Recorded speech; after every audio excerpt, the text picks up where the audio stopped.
Oui? Bonjour, bonne fête avec des ballons, puis avec des petits clowns, avec le boule, Alors, c'est un classique d'anniversaire et un classique aussi de François Pérusse. Ses chansons, ses personnages et son univers qui ont marqué les Québécois depuis 35 ans.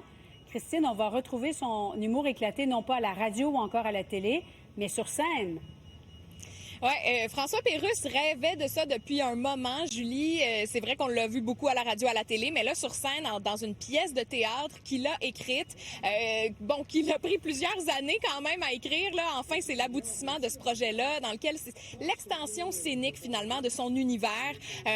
C'est un sujet assez sérieux, mais il promet que ce sera niaiseux, comme du bon François Pérusse, parce que, l'histoire de Boulevard Pérusse, qui sera présentée dès l'été prochain à Sainte-Thérèse, c'est une famille québécoise à la tête d'une multinationale écolo, mais une usine est prise en otage dans un pays dirigé par un dictateur. Il y a des vies qui sont en jeu. Ça a l'air très sérieux, mais tout ça sera drôle.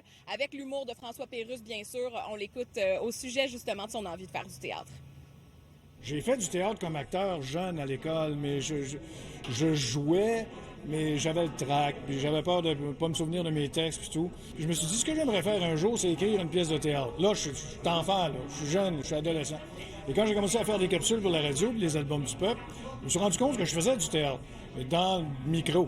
Et tout seul, devant un micro, à faire tous tes personnages, t'as l'air fou un peu. J'ai jamais permis à personne de me regarder faire.